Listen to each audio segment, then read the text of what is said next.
প্রিয় শিক্ষার্থী বন্ধুরা, আসসালামু আলাইকুম। ২০২৫ সালের ছুটির তালিকা নিয়ে আজকের এই ভিডিও। অবশ্যই আপনারা ভিডিওটি শেষ পর্যন্ত দেখবেন। সাধারণত মাধ্যমিক ও উচ্চশিক্ষা বিভাগের যে ছুটির তালিকাটা প্রেরণ করেছে শিক্ষা মন্ত্রণালয়ে, সেই তালিকাতে আর কি কতদিন ছুটি রয়েছে, সাধারণত কতদিন ছুটি রয়েছে, এই ছুটির তালিকার মাধ্যমে আজকের এই ভিডিওটিতে তুলে ধরবো। তাই ভিডিও শুরুর প্রথমে আপনি যদি অল এডুকেশন আপডেট এই চ্যানেলে প্রথমবার এই ভিডিওটি দেখে থাকেন, তাহলে আমাদের এই চ্যানেলটিকে সাবস্ক্রাইব করে রাখবেন, notification bell button all press করে রাখবেন, এই ভিডিওটিতে একটি লাইক করে দেবেন। আর যারা আমাদের এই চ্যানেলটিকে সাবস্ক্রাইব করে পাশে রয়েছেন অর্থাৎ অল এডুকেশন আপডেট, তাদেরকে অসংখ্য ধন্যবাদ।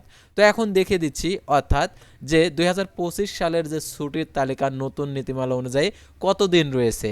তো সাধারণত অনেকের এই আর কি এই প্রশ্নটা রয়েছে, তো ছুটির তালিকাটা আমি দেখিয়ে দিচ্ছি। অর্থাৎ এটা প্রকাশিত করেছে 23শে ডিসেম্বর 2024 খ্রিস্টাব্দ তারিখে প্রকাশিত। সরকারি বেসরকারি মাধ্যমিক ও নিম্ন মাধ্যমিক বিদ্যালয় সময় 25 সালের 1431-1432 বঙ্গাব্দ শিক্ষাবর্ষের ছুটির তালিকা শিক্ষাপঞ্জে নিম্নোক্তভাবে মন্ত্রণালয়ের অনুমোদন প্রজ্ঞাপন জারি করা হলো। শবে মেরাজ 28শে জানুয়ারি 2025 একদিন ছুটি। তারপর শ্রীজি সরস্বতী পূজা, এটা 3 ফেব্রুয়ারি 2025 একদিন ছুটি। তারপর মাঘী পূর্ণিমার 11 ফেব্রুয়ারি একদিন ছুটি। শবে বরাত শুক্র এখানে ছুটি দেয়নি। তারপর দেখতে পাচ্ছেন এখানে শহীদ দিবস, আন্তর্জাতিক মাতৃভাষা দিবস, তো এখানে ছুটি 00 রয়েছে, অর্থাৎ এগুলো হচ্ছে পালন করতে হবে। শ্রী শ্রী শিবরাত্রি ব্রত, এটা হচ্ছে ছুটি একদিন 26শে ফেব্রুয়ারি। তারপরে পবিত্র রমজান, শুভ দোলযাত্রা, স্বাধীনতা জাতীয় দিবস 26শে মার্চ, জুমাতুল বিদা 28শে মার্চ, শবে কদর 28শে মার্চ, ঈদুল ফিতর 31শে মার্চ। টোটাল এখানে হচ্ছে 28 দিন ছুটি রয়েছে। তারপর দেখতে পাচ্ছেন এখানে বৈশাখী দেখতে পাচ্ছেন এখানে 12ই এপ্রিল 2025 29শে চৈত্র, অর্থাৎ এখানে 0 দিন ছুটি। তারপরে নববর্ষ অর্থাৎ 14ই এপ্রিল 2025 সোমবার বৈশাখী, এটা হচ্ছে একদিন ছুটি। তারপরে ইস্টার সানডের, এটা হচ্ছে 20শে এপ্রিল 2025, এটা হচ্ছে 7 বৈশাখ একদিন ছুটি। তারপরে এখানে মে দিবসের ক্ষেত্রে 1 মে একদিন ছুটি।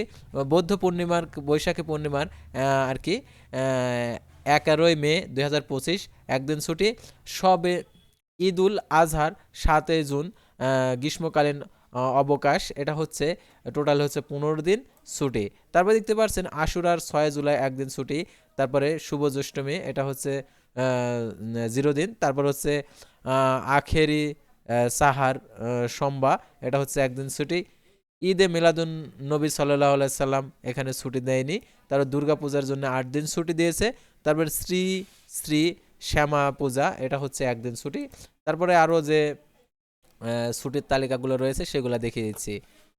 তো তারপর আমরা দেখতে পাচ্ছি শীতকালীন এর ক্ষেত্রে আর কি 11 দিন ছুটি এখানে দেওয়া রয়েছে। তার প্রতিষ্ঠানের প্রধানের সংরক্ষিত ছুটি 3 দিন, টোটালি হচ্ছে 76 দিন ছুটি। তো এর আগে ছুটি ছিল প্রায় 160-এর উপরে ছিল, তো এবার হচ্ছে ছুটি একদম কমিয়ে দিয়েছে। আর সাধারণত দেখতে পাচ্ছেন এখানে ছুটির তালিকা।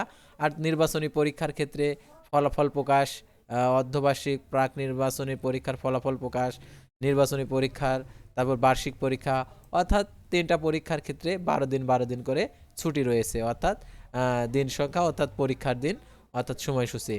তো আশা করি আপনারা সকলেই বুঝতে পারছেন অর্থাৎ এই ছুটির তালিকার যে ছুটিগুলো রয়েছে 2025 সালে। তো পরবর্তী ভিডিওতে আবারও কোনো নতুন এডুকেশন বিষয়ে ভিডিও নিয়ে আপনাদের সামনে হাজির হব। সে পর্যন্ত সবাই ভালো থাকবেন, সুস্থ থাকবেন, আর অবশ্যই অল এডুকেশন আপডেট এই চ্যানেলটি সাবস্ক্রাইব করে পাশেই থাকবেন। আল্লাহ হাফেজ।